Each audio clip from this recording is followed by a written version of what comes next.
محمد مختار بيلي ayaa si balaaran loogu soo dhaweeyay magaalada Muqdisho ee xarunta dalkaasi Soomaaliya.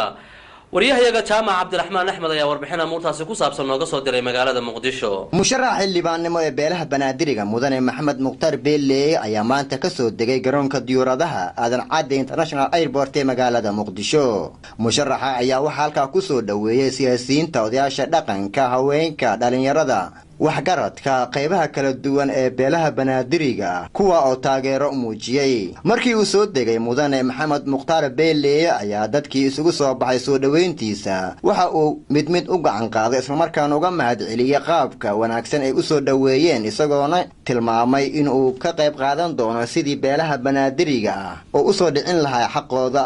soo dhaweynta musharax xildhibaan ee beelaha Banaadiriga mudane Maxamed Mukhtaar ayaa waxa ku soo dhaweeyay garoonka diyaaradaha Aadan Cadde gudoomiye ku-xigeenka xisbiga isbedel doonka beelaha Banaadiriga Cumar Shariif Jeeg. kadib markii uu soo gaaray magaalada Muqdisho, musharax xildhibaanka beelaha Banaadiriga mudane Maxamed Mukhtaar Beeley ayaa waxa uu la hadlay dadweyne aad u fara badan kuwaasi oo ka qayb qaadanaya soo dhaweyntiisa. ugu horeyn munaasabada ayaa waxa ka hadlay gudoomiye ku-xigeenka xisbiga isbedel doonka beelaha Banaadiriga Cumar Shariif Jeeg. waxa soo dhaweeyay shacabka reer Banaadir ee gudaha joogay ambassador Beeley oo ah musharax baarlamaanka 2016 ee dawladda qaranka Soomaaliyeed asagoo matalayo beelaha Banaadiriga. Banaadiri waa 49 qabiil.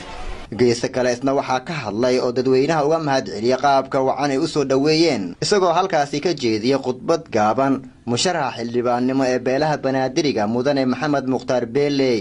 waxaan maanta aad ugu faraxsanahay aan meel aan isdhigo waasanahay dadkayga oo soo baxay ay waa isku duuban oo midna reer Banaadir ka maqnaan, mid rag dumar waayeel oo soo baxeen inay dhahaan Maxamed waxaan ku dooranay xildhibaanka beelaha Banaadir.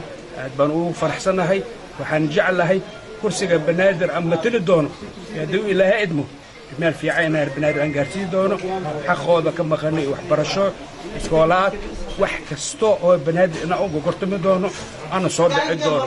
waxaan ballan qaadaa hoosh lii idmada haddaan ka soo bixi waay inaan u soo celiyo kursigay beelweynta Banaadir iyadoo gorgorta ku jira. waxaan ballan qaadaa xildhibaanka markaan qaado kursi kale inaan raadiyo wasiir inaan siiyo nin reer Banaadir meeshaan kursi ka qaadan lahayn.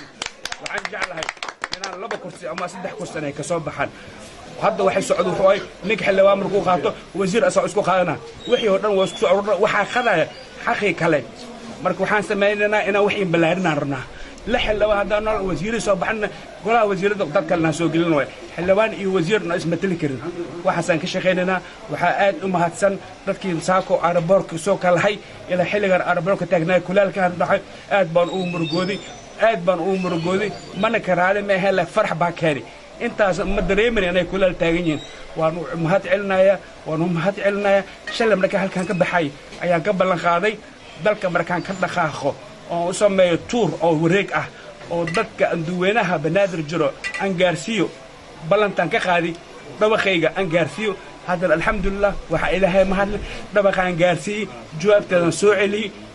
alxamdulillah waan keenay waajibkeena waa gutay waan soo gudbinaya waxaan la soo kulmay dadkay isku duwan adduunka oo dhan joogaan.